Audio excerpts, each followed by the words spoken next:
The more you do trauma work, the more you open your eyes up to the pervasiveness of violence, oppression, racism, and that is such a driver for the kind of decision making and the actions that people take. If we're going to do trauma work, we have to start to come to terms with how we are still a divided country that oppresses one another. Welcome to New Thinking from the Center for Court Innovation. I'm Matt Watkins. A major focus of our work here is designing what are called alternatives to incarceration. Those are programs that prosecutors and judges can make use of instead of defaulting to jail or prison.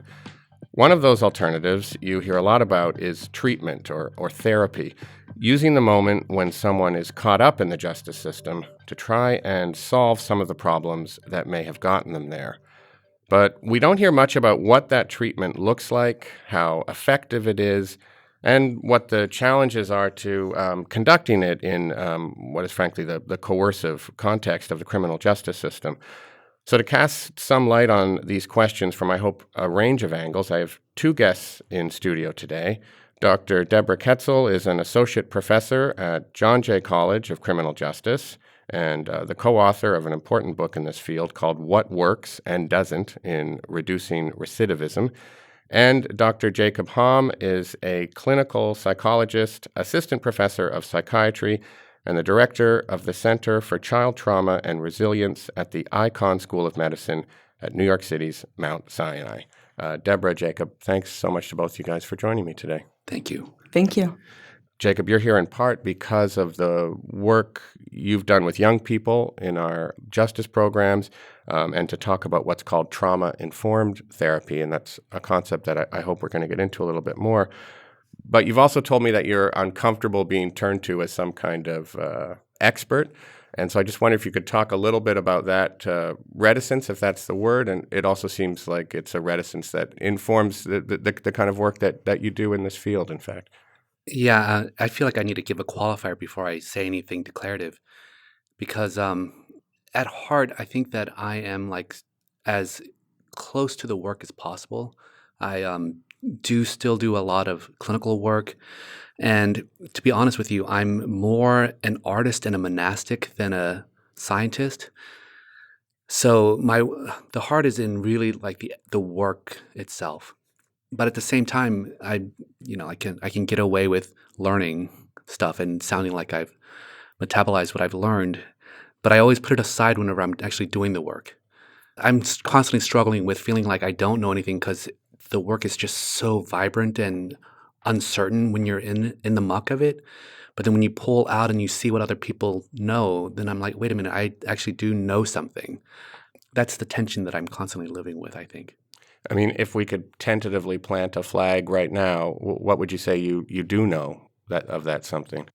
Oh, the trauma-informed way is the way to go. And I don't know what that fully means because I'm still learning. But when you realize the impact of fear and horror on the way that the body operates and the way that the mind operates and the way that we as human beings adapt to the world in terms of survival, it makes a lot of sense of what happens with behavior and gives us a lot of hope for how to help people recover from that. Well, there's so much to follow up on, and we're going to do that. But I'll give Debbie a chance as well to introduce herself and I guess talk about your role in this world of advocating for treatment instead of incarceration, or treatment sometimes as part of incarceration. I mean, I'm curious to get a sense more of what motivates you to do this work, and I'm certainly in talking to you beforehand and seeing some of your other work, it feels like there's a real sense of urgency for you. Yeah, I think that would be true. And I just want to echo Jacob's point. I think I also often feel like I know nothing. And I think part of that is that we as a field and as a discipline have such a long way to go. Having said that, when I was in graduate school, when I was doing my master's degree, I had the opportunity to do an internship at a medium security prison in Indiana. And then and it was great. I got to meet the people that were living in prison, learn their stories, hear about what they were expecting when they went home. And then I continued working with the program. I would go back once a month and do a short talk on recognizing signs of child abuse and what to expect when you get home. And then I got to graduate school. I got to the University of Cincinnati where I did my PhD work and started learning about what the research said works in terms of reducing recidivism, in terms of helping people be successful when they return home from prison or when they're on supervision in the community. And I realized that nothing that we had been doing was empirically supported. And it was just kind of this slap to the face because I know all the people that were working with that program were really invested and committed and believed in what they were doing. And so I think that really sort of shapes my orientation. My interest all centers around the notion of helping people to be successful and recognizing that a lot of that is on how we make decisions, the types of interventions that we provide, and so forth. And so I think that kind of lesson then instilled in me this need or interest in wanting to translate the research into practice. And then, so concretely today, this effort to translate the research into practice, how does that look like for you? Yeah, so in a couple of different ways. One, I still am an active researcher. I do a lot of evaluations. I'm currently working, for example, with New York City Probation Department, evaluating a specialized unit for the supervision of 16 to 24-year-olds, which is a unique population that tends to have pretty high rates of recidivism. And so I engage in activities like those, but then I also provide a lot of technical support and assistance to programs. And so I'm working with a jurisdiction in Iowa, for example, where we've created a 10-year strategic plan for them to move that jurisdiction towards evidence-based practice. And so thinking about the nature of assessment, when assessment occurs, getting people out of pretrial detention into the community. And so a whole host of types of activities. Jacob, could you, if it's possible, I suppose, take us into the room a little bit into the kinds of conversations that you have with young people when you're speaking with young people who've been involved with the justice system?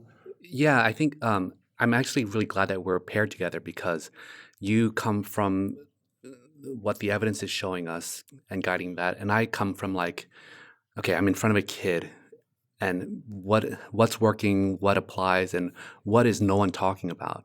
And I remember specifically one time when I was learning trauma-focused cognitive behavioral therapy, and I was doing a trauma narrative for the first time with a woman who had been raped when she was 12 years old. And, the manual gives you very kind of guidelines about what you're supposed to do, but no one tells you what it feels like the first time that she describes the event and the chills that go down your spine and how repulsive it is, like the way that your body reacts to it and the way that her body's reacting to it and the terror that just comes into the room. And that, to me, feels like the most important thing that we're overlooking in our evidence-based strategies. It's the actual experience of doing the work, of being in front of the most evil and horrible things that we can do to each other. And how do we bear seeing that without losing our minds ourselves, becoming traumatized ourselves, and holding on to hope and humanity and things like that. So a lot of my focus is on being glad that people like you can make sense of the big picture, while I stay as close to the work as possible. And the other thing that happens to me is that I have to metabolize my own traumas and how it shapes when I want to do more work or when I want to avoid the person. When I said that the trauma-informed approach is so important, the essential thing that I think is absolutely important for anyone to understand as we're actually reforming the criminal justice system is that there's actually a trauma state of mind. And it's like fear-based, risk-averse thinking. That's the way that they talk about it in other fields. But it has a huge impact on whether we overestimate risk, whether we pathologize another person, whether we take away their humanity, whether we just want to say whatever, I don't care, this is too much, let's just put them all in prison, be done with it.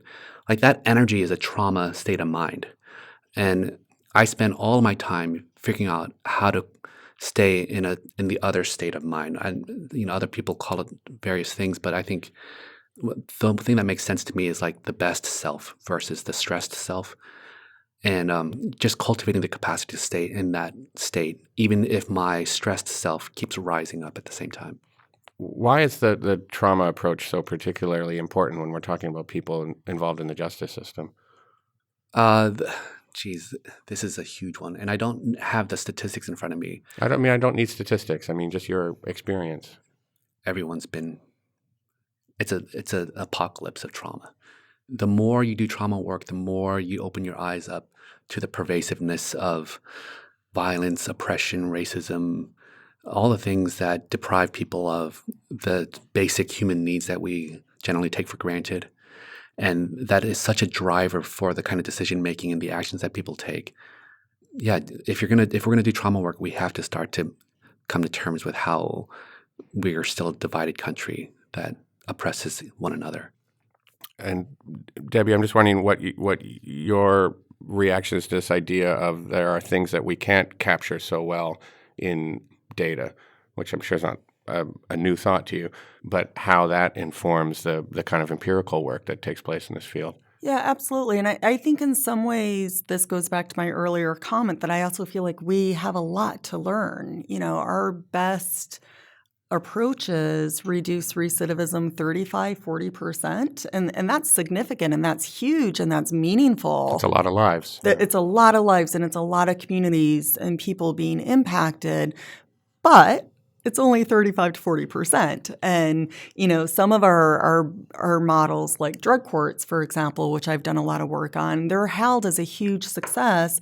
And we get on average about a 10-15% reduction in recidivism. And so I think as a field, as a discipline, as a practice, we need to do better. And I suspect that part of that is, to Jacob's point, about thinking a little bit more about this role of trauma. The criminal justice system, I suspect, for many people induces trauma. I've been in a lot of prisons and I'm there as a guest and I'm free to leave when I want to leave, and yet it's still always a little bit discombobulating. People end up there because of trauma, or trauma symptoms get criminalized, and then they're re-traumatized and then they're in the system. Absolutely. And I think we also forget about the role of the people working in the system, which I think is so incredibly important. I've interviewed a lot of individuals. I don't do therapy, but I've sat down and I've talked to people about their experiences in treatment and prison and so forth. And I've heard stories that stick with you. I've looked at case files and even just sometimes reading the narratives, and you read about things that no one should have to experience. And then you talk to staff who aren't equipped to deal with these situations and maybe in some cases aren't oriented towards a trauma-informed approach, that they're much more authoritative in their approach. They're much more punitive, you deserve to be here type of attitude. And so I think all of that combines to hold us back a little bit in terms of what we can do. And so I think the role of trauma should not be underestimated. I think, though, the danger sometimes is that we forget that trauma is one piece of it and that we need to focus on trauma, but we still need to focus on criminogenic needs. We need to focus on good decision-making, on making sure that we're serving the right people with the right types of services and so forth, that it's not just trauma, although I certainly think an important piece. Yeah, I think of trauma-informed approaches as increasing our batting average by another 15% or something. 15-20% or something like that. Exactly, which would be amazing. Exactly. Yeah.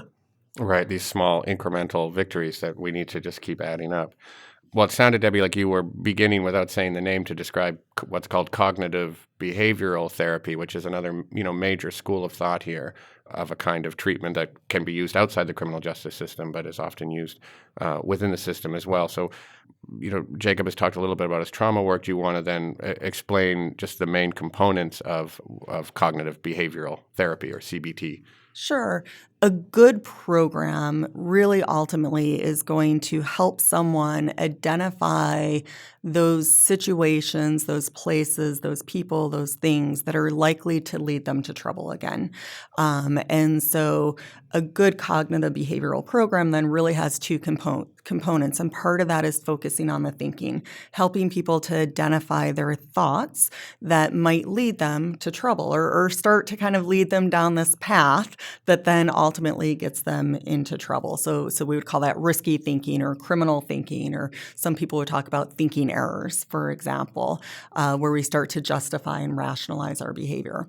A good program is going to use exercises to help people identify those types of risky thoughts and how they relate to behaviors and the consequences of those behaviors. And if we can get people to start identifying those thoughts, then we can start replacing those thoughts. So that's one piece of it. That's sort of the cognitive piece of it, is recognizing that link between thoughts, behaviors, and consequences. And that's a kind of strategy that can be implemented. I don't know if saying out of the box is too crass, but it can be implemented by someone who's not necessarily a deeply qualified clinical psychologist. Say. That's right. It can be a social worker. I mean, it can be a probation officer. Is that? Absolutely, absolutely. I think the important thing is that we train people on these techniques. And so when someone comes in for a visit, rather than do sort of the standard, do you still have a job? Have you moved? Any problems? You're good to go. I'll see you next time. Really ask what's going on in your life. Have you had any struggles? Is there anything you're worried about? Identify if there are any crisis points. And then perhaps in that situation, do some cognitive restructuring. The other piece of a good cognitive behavioral program, though, then is skill building. There are a lot of different skills, coping skills, social skills, and so forth that go into that. And so the behavioral piece of this program is starting to use skill building to not only teach people to recognize situations to avoid, but provide them skills for managing those situations, and doing so in a very action-oriented manner. And so, again, it's not enough to sit around a table and simply talk about what are you going to do the next time someone offers you drugs, but actually let's talk about concrete skills that you can use, practice them, role play them, practice them again, get feedback on them, so they start over time to become a more automatic type of response or behavior, because it's hard to do these things. So Jacob, you're nodding your head a lot over there listening to Debbie. I'm wondering, do you see this cognitive behavioral approach as something that's could be a complement to the more trauma-informed work, although often we're just doing the cognitive behavioral work in the system and maybe not doing the trauma-informed stuff. Right. I think that's where I want to nudge CBT somewhat. Full disclosure, I've been trained in CBT and I use a lot of CBT in my practice, but I use it in an artful way where it's not through a sequence of prescribed steps. I use the methods as they arise, like when there are automatic thoughts that need to be challenged, or skill building. I do a lot of skill building in the room.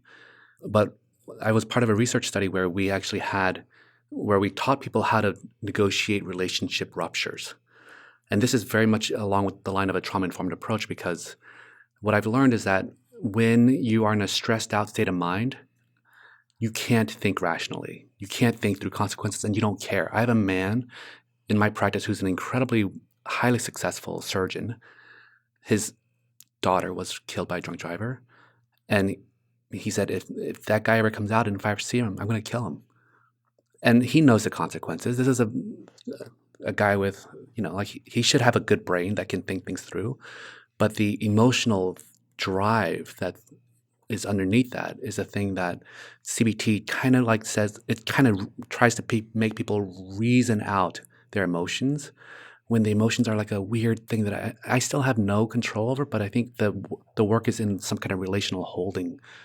I do CBT, but I would do it only if the relationship is right, and I would be tracking whether or not the person is in their best self state of mind or in their stressed self state of mind as well. And then, is the fact that the CBT is being administered, say, by a probation officer, or it's all taking place within the context of the criminal justice system, becomes another source of stress potentially? Of course. Right, of course. And I think when I think about trauma-informed care and listening to what Jacob is saying, for me, this sort of falls into this issue of responsivity, right? So we're talking about the type of model to use, a cognitive behavioral approach to treatment. But the reality is when we talk about effective interventions with those in the justice system, it's much more than just the treatment group. And we often don't have the luxury of one-on-one treatments. simply because of the numbers and the cost. And so part of that is saying that cognitive behavioral interventions and behavioral interventions tend to have the greatest effect, that across the board, statistically speaking, people tend to be most responsive, most successful in that type of model. But the other piece of responsivity says there is the individual, right? And that we need to be aware of that. And so if someone is, having active trauma, that they're having hallucinations, they're having flashbacks, and you could speak more than I Yeah, can about it's that. not as even the most subtle things are that when you can tell that person is starting to get into that because they start glaring at you. They start to assume the worst of you, that they can't trust you. And then you can't do anything. You can't talk to them. They're not listening. Or that anything you say will be heard as an attack or a criticism. Sure. And so responsivity says we need to be mindful of that, Exactly. right? And so it might be that someone's at a point, we can't put them into a CBT group and expect them to be successful at this point because we need to deal with some other issues and get them to a point where they can be successful. That's going to vary across the individuals that we're working with, right? Some might need some pre-treatment. They might need some ongoing individual therapy, some ongoing trauma-informed care. Others might not. But this model, the risk-need responsivity model, says use cognitive behavioral interventions, but be mindful of these differences. And that when we do that, I don't think we do a good job of that, but when we do that, we should see improvements in effectiveness. And that's where I think these two approaches really come together nicely. I have an anecdote from a non-secure facility in Florida where I was doing evaluation work and some consulting. And I was in the room with 10 young men, and they had a behavioral token system that they liked, actually. And they found that it gave them clear guidelines about what's rewarded and what's not. But they told me that the thing that really makes them lose their cool and lose points is when the lunch lady gives them half a scoop of food. And these are like growing boys. And like she clearly has favorites. And like it's so subtle, but these are the things that really drive them crazy. Or whenever there's one of the officers who would come into work and you could tell that they had a bad night and they were in a bad mood and they were going to abuse the reward system to like lash out at the boys and punish them for every little infraction when they're just being boys. So the techniques are good, but then it's like teaching people how to do the techniques in a careful way that's full of care as well. I think that we overlook that in the way that we're doing implementation, and so I go to the opposite extreme of spending 80% of my time teaching how to like clear your own heart of trauma and avoidance, and then the techniques are much easier to learn if you can track your own trauma reactivity. And I would say there is some good news on this front. And I've been to many facilities where you have similar types of personalities. Definitely there are those system issues. But we can talk about core correctional practices using reinforcement and understanding the value of reinforcement and being consistent in the use of reinforcement. Using disapproval when appropriate, but using it in an effective way that's not about shaming or punishing, but really about accountability and then ultimately about behavior change, right? Having collaborative relationships, building therapeutic alliances, and that shouldn't just be specific to the group facilitator or the therapist, but it's everyone working in the facility or in the probation office or in the prison. And so there is work being done in this area. I just think implementation is tough, and it takes, takes a really long time. But I think there's an awareness of that. Even at that facility I was in Florida, I was there when McDonald's raised their minimum wage to like $15 an hour, and they lost a bunch of staff.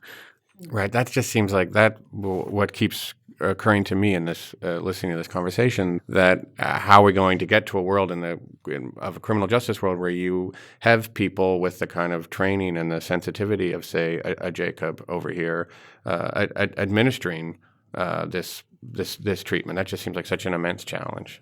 Absolutely. I think this is really where it's important that programs, that agencies, that policymakers value having people working with our youth, with adults that have these types of qualities. So when we go out and look at programs, and maybe do an assessment of the quality of the program, one of the things that we ask about is how do you decide who to hire?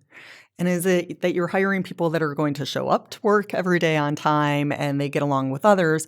Or are you hiring people that really have a belief in change and understand the need to be firm but fair and have empathy and so forth? And we want programs to be hiring people with those types of characteristics, not just they're going to show up on time. And are they receptive to that? I They- mean, they are. in general, do you have the sense that people in this more practical-minded, if we can call it that, sort of criminal justice agency world are, receptive to, say, Jacob's message, if I can call it a message? I mean, and that the importance of trauma, is that something that people, you feel like, are increasingly focusing on, or is there still skepticism?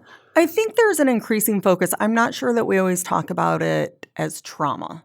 Right. I think that trauma in the criminal justice world has somewhat been associated with women and girls in particular, and kind of we have our trauma-informed group, right? Like we're checking that box. Because versus the numbers, to use numbers, I mean, show that women in particular, and almost every single woman involved in the criminal justice system has just terrible histories of trauma behind them and victimization. Right? Yeah, but what I think Jacob, I'm guessing would agree with is that it's really about the approach and how we work with people, and that should be true across the board, not just for this one specific group, but again from start to finish. Yeah, and I would say that my eyes are really starting to look at the profound impact of neglect more than like discrete violent abuse or rape or any of the other things that people usually think about when they think of trauma. That's what I work with the most. And we don't look at it enough. And the reason why I'm thinking about that is that I was trying to think of an answer to your question about what we do. And a colleague of mine, Bessel van der Kolk, once said that the reason why our criminal justice system in the U.S. is so broken is because there's a huge divide. Like, we have to put a name to the fact that it's mostly black and brown people in the jails, in the prison system. And we don't think of them as family. There's an othering that's happening right now. It's another place to put them. It's a them. Whereas he was saying that he comes from a Nordic country, I forget which one, and he says like they're family. The people in prison are family. They're your neighbor or whatever. So you treat them with more kindness. You want to help them. We don't have that sense to us. We want to just get them out of sight. And I think it starts there. And if you have that right intention in your heart, then the policies will work. We'll invest more money in it. We'll do the things that we're learning from evidence-based practice with more care. But we can't overlook that right intention. We don't talk about who's in prison. We don't talk about what that experience is, about the challenges for the family members that are left at home, about the challenges when people come home, about the victimization that occurs, either overt or just by the nature of being there. We just literally sort of like lock them up and forget about them. And I think that if people start to think a bit more about the fact that these are people, and they are people that are coming back to our communities and that you may engage with in one way or the other. Maybe but you will interact with these people. Then maybe there's more push for changing how we do things, because right now it's why people don't care. A question, I guess, for both of you, I think, and it's to do, again, with this question of doing treatment and working with people in the context of this coercive criminal justice system. When the focus, I mean, certainly policymakers, the focus for them is the numbers of, is recidivism going down? But is to what extent is getting someone to a place where they're not reoffending, is that the same thing as healing them? Is that the same thing as making stronger, more resilient people, or are those two really different goals? Yeah, so the risk-need responsivity model, I think, often gets knocked a little bit for its focus on recidivism. And I think evaluation research sometimes gets knocked for its focus on recidivism. I don't see them as necessarily being mutually exclusive. I think that good, sound programs that are providing skill building, that are working at bringing families back together, that are providing training around education and employment and helping people learn the skills to get and maintain jobs that are helping to connect them to stable housing and so forth. I think all of that collectively comes together to both help improve outcomes like recidivism or perhaps drug use, but also then should help to improve lives. And I would add that along with all of that, which I definitely think is super important, and we underappreciate how deprived people are once they come out with very little opportunity to like have basic needs met. I think that I won't feel happy until the person feels like they can love, feel like they deserve to be loved again, and that they have a purpose in life. I was at the Make It Happen program that the Center for Court Innovation runs in Crown Heights, and these young men, they're loyal for the rest of their lives to this program. And it's not because of the interventions that we created for them, which are, they're pretty good. I would imagine that they're really good, but it's the guys who run the program.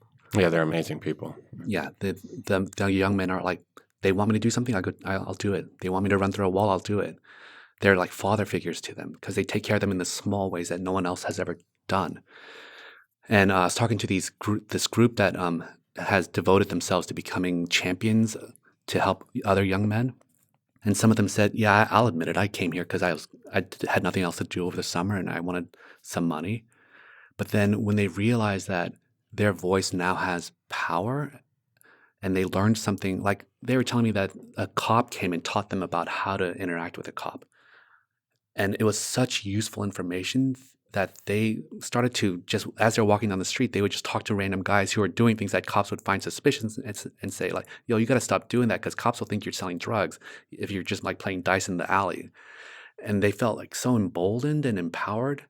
And they do the work now because they finally have a purpose and a way to help and give back to their community. And that's what like excites them. And I think that's what helps us all stay grounded in the face of like despair and horror. So I guess after I've been sitting here listening to the two of you talk and learning so much, and as you're talking to each other, can I ask if you have reflections at this point upon how much you think the different places that you're coming from? I think you have different means, but the ends are the same, which is trying to keep people out of the justice system and help people heal themselves. Do you think that there's room for complementarity between these approaches? Absolutely. They're not in contrast at all. It's just a different focus on a different facet of the same thing. Yeah, I would totally agree. I think they are meant to fit together. Yeah, exactly. All right. Well, I want to thank you so much, both of you, for being here today. Thank you. Thank you. I've been speaking with Deborah Koetzle. She is an associate professor at John Jay College of Criminal Justice, and Jacob Hom, the director of the Center for Child Trauma and Resilience at New York City's Mount Sinai. For more information on this episode and all of our episodes, including some suggestions for further reading, visit our website. That's at courtinnovation.org/newthinking. A very special thank you today for conceiving of this episode and then nurturing it into existence to my colleague and number one friend of the pod, Julian Adler. Technical support today provided by the sanguine Bill Harkins. Our director of design is Samiha Mia, and our show's founder is Rob Wolf. This has been New Thinking from the Center for Court Innovation. I'm Matt Watkins. Thanks for listening.